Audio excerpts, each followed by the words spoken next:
સાંસદ ધવલ પટેલ આપણી સાથે જોડાયેલા છે. ધવલભાઈ, અત્યારે વલસાડમાં પરિસ્થિતિ ખૂબ ભયંકર છે. ચોમાસું સત્ર ચાલી રહ્યું છે. તમે દિલ્હીમાં છો. અત્યારની પરિસ્થિતિ શું છે? ત્યાં કયા પ્રકારની કામગીરી થઈ રહી છે?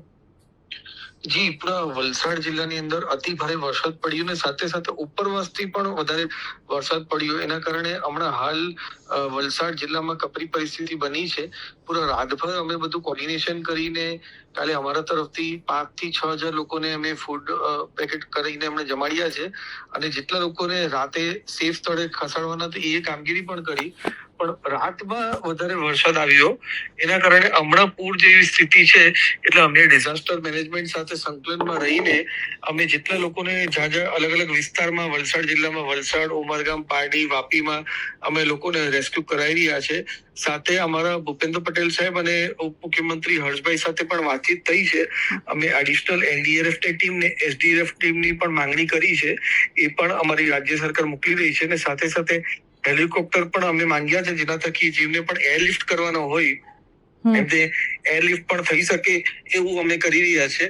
અને અમારી ટીમ બધી મેદાનમાં છે. હમણાં હું પણ આજે દિલ્હીથી સ્પેશિયલી હમણાં હું આવી જઈશ આના માટે, કારણ કે ત્યાં આપણે ઉભા રહીને બધું વાત કરાવીએ તો લોકોને મદદ થઈ. અત્યારે કયા કયા ગામડાઓ એવા છે કે કયા કયા વિસ્તાર એવા છે કે જ્યાં ભયાનક સ્થિતિ છે અને ત્યાં ગઈકાલથી જ રેસ્ક્યુની કામગીરી ચાલી રહી છે? ગામડાઓ સંપર્ક વિહોણા થયા છે એવી પરિસ્થિતિ છે? જે વલસાડની અંદર જે છીપવાડ એરિયા છે, જે નીચાણવાળો વિસ્તાર છે, ત્યાં તો અમે ઓલરેડી લોકોને રેસ્ક્યુ કરી દીધા હતા અને એની સાથે જ કાશ્મીર નગર છે, ત્યાં પણ અમે લોકોને એ રીતના કર્યા હતા. પણ હાલ હમણાં વલસાડનું પાડી પાનેરા વિસ્તાર છે, ત્યાં વધારે પાણી ભરાયા છે. એ જ રીતે ઉમરગામનું કરમબેલા છે, ત્યાં પણ પાણી ભરાયા છે વધારે. અને વાપી જીઆઈડીસી એરિયા, પારડી, કોટલાવ, આ બધા વિસ્તારોમાં વધારે પાણી ભરાયા છે.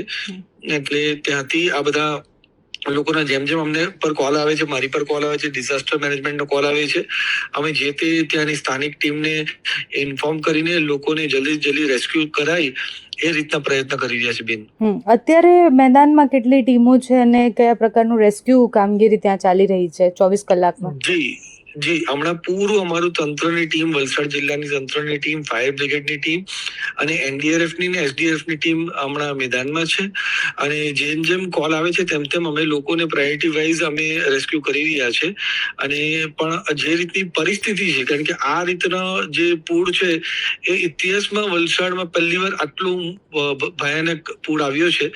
એટલે હમણાં એડિશનલ એનડીઆરએફ ને એસડીઆરએફની ટીમની જરૂર છે ને અમે રાજ્ય સરકાર સાહેબ વાતચીત બી કરી છે અને રાજ્ય સરકાર એના માટે તરત જ હેલ્પ કરવા તૈયાર થઈ ગયા છે ને એ પૂરી ટીમ પણ મોકલાવે છે.